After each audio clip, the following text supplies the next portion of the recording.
Madame, Monsieur, bonjour. À la une de l'actualité, la 18e session ordinaire de la conférence des chefs d'État et de gouvernement de l'UEMOA. Bienvenue à tous et merci de nous suivre sur SICA TV. Nous commençons par la Côte d'Ivoire. Les autorités se mobilisent pour prévenir l'entrée du virus. Après le hack sur la guerre à Gaza, nous sommes là pour être solidaires. et les si en Irak, Les musulmans restent silencieux. en passe son printemps. Faisons un tour en Afrique. Nous vous supplions de nous aider. Bonne suite des programmes sur SICA TV. Le journal télévisé toutes les 30 minutes sur SICA TV, le vrai visage de l'actualité.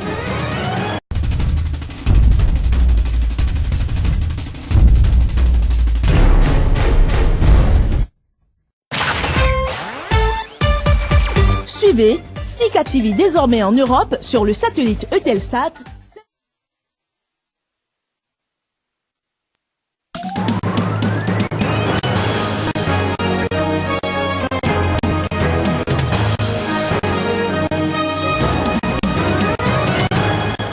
Madame, Monsieur, bonjour. À la une de l'actualité, la 18e session ordinaire de la conférence des chefs d'État et de gouvernement de l'UEMOA. L'événement se déroule à Cotonou, au Bénin. J-1 pour l'élection présidentielle en Zambie. Le candidat Hichilema promet de relancer l'économie du pays s'il était élu.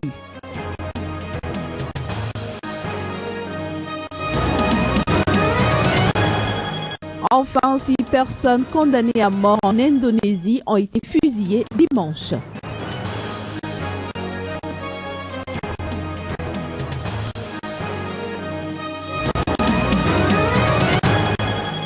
Madame, Monsieur, à nouveau bonjour et merci de nous recevoir chez vous. Cotonou abrite depuis ce lundi matin la 18e session ordinaire de la conférence des chefs d'État et de gouvernement de l'Union économique et monétaire ouest-africaine UEMOA. La rencontre se tient après l'entrée en vigueur le 1er janvier dernier du tarif extérieur commun dans l'espace CE2AO. Elle se penchera d'ailleurs essentiellement cette rencontre sur cette question et ses éventuelles répercussions au sein de l'espace UEMOA. À l'occasion, le chef de l'État sénégalais Macky Sall, qui préside le comité de haut niveau chargé de la mise en œuvre du chantier paix et sécurité, présentera son rapport sur la paix et la sécurité. Ce rapport revêt un intérêt particulier dans un contexte marqué par la recrudescence dans la sous-région du terrorisme et de la criminalité transfrontalière. À part le Mali et le Niger qui se sont fait représenter par des délégations ministérielles, eh bien, les présidents des 6 autres États membres de l'UEMOA sont présents à Cotonou. Nous restons à Cotonou au Bénin à moins de 2 ans de la fin du mandat de l'actuel chef de l'État, le président Boni Yayi. On assiste à une recomposition du paysage politique national. De nouveaux mouvements et partis politiques voient le jour, les alliés d'hier se muant en adversaires politiques. Le constat à travers ce reportage signé Joël Tondi et Juste Dorisso. L'Alliance nationale pour la démocratie et le développement, l'AND, c'est l'un des nouveaux regroupements de mouvements et partis politiques avec qui il va falloir composer pour les prochaines jours électorales au Bénin. Il y a ténors et membres influents de partis et mouvements ayant œuvré pour l'élection, puis la réélection de l'actuel chef d'État béninois en 2006, puis en 2011. Ces dirigeants ont entrepris non de rompre tout de go les amarres, mais de s'inscrire dans ce qu'ils qualifient de majorité présidentielle critique. Notre alliance est une alliance ancrée dans la mouvance plurielle. N'en déplaise à ceux-là qui refusent de voir la réalité en face. C'est au bout de l'ancienne corde qu'on tisse la nouvelle.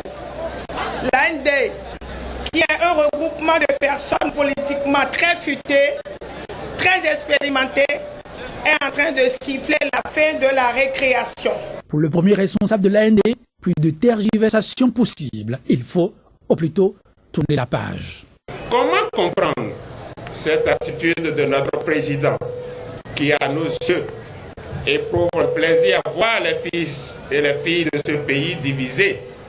Vous devez propager la bonne nouvelle au sein des populations de nos villes et de nos campagnes, de sorte à emporter l'adhésion totale des populations qui ont soif d'un vrai changement avec de vrais patriotes. Une option du président de l'AND et questeur à l'Assemblée nationale, donc allié de choix de la majorité présidentielle, qui apporte ainsi de l'eau au moulin de mouvements, partis et alliances politiques tels l'UN, ABT, le PRD, résolument engagés pour l'alternance au sommet de l'État.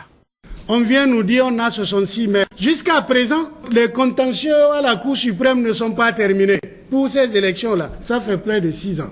Et on veut dire qu'on gouverne bien. Nous ne pouvons pas nous laisser faire de cette façon-là. Notre démocratie est en perte, nous le savions. Mais si aujourd'hui ceux qui le savent commencent par être plus nombreux, c'est heureux. Pour qu'on continue de se dire Bénin, il faut que le Bénin soit et continue d'être. Et ça, c'est dans nos mains. Enfants du Bénin que nous sommes, je vous invite à nous mettre debout. Et chaque jour, avec son lot de nouveaux-nés sur l'échiquier politique national, s'inscrivant dans cette veine. Dans la foulée, l'Alliance Soleil a été portée sur les fonds baptismaux, une émanation de 3 grands partis politiques basés dans le Nord-Bénin, avec 9 autres députés, tous acquis hier à la cause du régime en place, mais qui désormais ont décidé de prendre leur destin en main. Pendant une période, on s'est combattu. Mais aujourd'hui, nous voici ensemble. Nous allons tenir le Nord, eux, ils vont tenir le Sud, et le Bénin est sauvé. Une très grande coalition pour le Bénin s'est appelée de tout vœu. À la date du 31 décembre de l'année écoulée, le pays de 10 millions d'âmes compte à lui tout seul 160 partis régulièrement enregistrés. Et d'autres sont attendus avant les prochains scrutins. Sauf coup de tonnerre, les législatives et communales sont prévues pour se tenir avant la fin de l'année en cours. Les Zambiens sont appelés aux urnes demain mardi pour élire un nouveau président. Le principal adversaire du candidat du pouvoir, Hakainde Hichilema, promet de relancer l'économie, de créer des emplois et de lutter contre la pauvreté s'il était élu. Le parti au pouvoir en Zambie depuis 2011 formera un gouvernement d'union nationale incluant des membres de l'opposition s'il gagne l'élection présidentielle organisée ce mardi, a déclaré son candidat Edgar Lungu mercredi dernier. Mais la bataille pour la présidence se jouera entre Edgar Lungu et l'homme d'affaires Hakainde Hichilema du parti Uni pour le développement national UPND, politicien connu mais déjà battu 3 fois à la présidentielle. Je ne suis pas un politicien professionnel. Je ne veux pas être un politicien professionnel. Je suis un homme d'affaires. L'économie est en danger. Je suis là pour relancer l'économie. C'est ça notre mission. Pour que nous puissions créer de vrais emplois pour nos concitoyens au chômage, pour aider à lutter contre la pauvreté. Nous voulons baisser le coût de la vie. Le coût de la vie est trop élevé. La nourriture, l'essence, l'électricité, pratiquement tout est cher pour beaucoup de personnes. Rappelons que l'actuel président Guy Scott, qui assure l'intérim depuis la mort de Michael Sata, étant d'ascendance écossaise, ne peut concourir au scrutin, ses parents n'étant pas nés dans le pays. Il est aujourd'hui le premier chef d'État blanc d'Afrique subsaharienne depuis 20 ans. Quelques informations en bref. Nous commençons par le Kenya. La police a tiré ce lundi des gaz lacrymogènes sur des écoliers à Nairobi, la capitale. Ces derniers, âgés entre 8 et 13 ans, protestaient contre l'accaparement d'une partie du terrain de leur école primaire par un projet immobilier. Au moins 5 enfants ont dû recevoir des soins après l'incident. Par ailleurs, un policier a été blessé. Une bref encore en République démocratique du Congo cette fois-ci. La police congolaise a ouvert le feu ce lundi à Kinshasa pour disperser des milliers de sympathisants de l'opposition.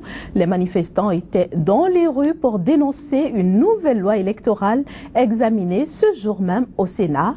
Une loi qui, selon les manifestants, permettrait au président Joseph Kabila de se maintenir au pouvoir. Parlons maintenant de la mobilisation internationale contre le groupe islamiste Boko Haram. Le Tchad a déployé un impressionnant convoi militaire composé d'hommes, de véhicules et d'hélicoptères de combat au Cameroun. Objectif, combattre donc le groupe Boko Haram contre lequel le président tchadien Idriss Déby a réclamé une coalition des États d'Afrique centrale. Le convoi a traversé en fin d'après-midi le pont surplombant le fleuve Chari qui relie la capitale tchadienne N'Djamena à Kousséri, la ville frontalière du nord du Cameroun. Il est composé de 400 véhicules environ selon une source militaire tchadienne, parmi lesquels les chars, de véhicules blindés ainsi que de nombreux pick-up transportant des soldats. Des milliers de Camerounais de Kousséri ont applaudi au passage du convoi, scandant des bravos, levant le poing ou faisant le V de la victoire pour encourager les soldats. Le convoi doit rallier Maltam à 80 km au sud de Kousséri sur la route de Maroua. Le président tchadien Idriss Déby Itno a accompagné en personne ses troupes jusqu'à la frontière. À tout le continent africain, les pays du continent africain, de venir avec nous pour constituer une large coalition pour faire face à cette nébuleuse Boko Haram et démontrer ainsi en face du monde que l'Afrique est capable de résoudre ces problèmes. Pour aider et le Cameroun et le Nigeria à faire face à ces situations-là. Et ce sont des hommes et des femmes qui meurent, des enfants qui meurent. Nous ne pouvons pas rester indifférents à ce qui se passe. C'est ce qui nous amène donc à envoyer nos enfants.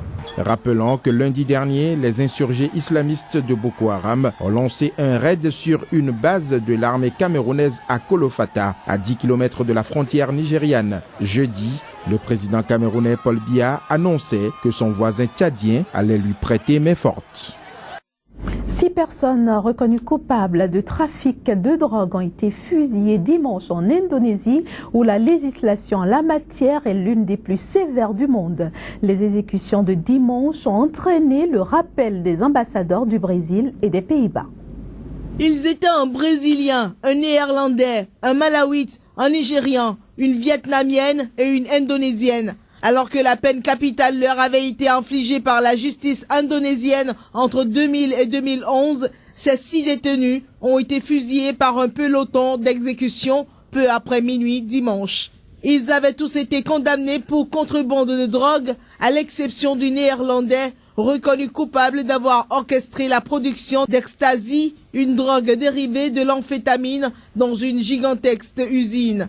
Le président Joko Widodo, arrivé au pouvoir fin octobre, a rejeté une demande de grâce à lui formulée par les 6 condamnés.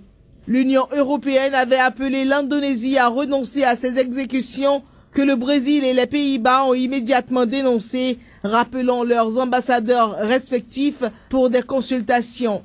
En outre, une Britannique arrêtée en 2013 avec près de 5 kilos de cocaïne est actuellement dans le couloir de la mort, de même que 2 Australiens, tandis qu'un Français attend le résultat d'un recours. L'Indonésie avait suspendu les exécutions en 2008 avant de les reprendre en 2013 et celles de dimanche sont les premières depuis le début du mandat du président Joko Widodo. Ce dernier justifie la peine de mort par le fait que l'Indonésie est en état d'urgence en matière de stupéfiants. Selon les autorités, une vingtaine de détenus au total sont en attente d'être passés par les âmes. Après 5 jours de séjour aux Philippines, le pape François a quitté Manille dimanche.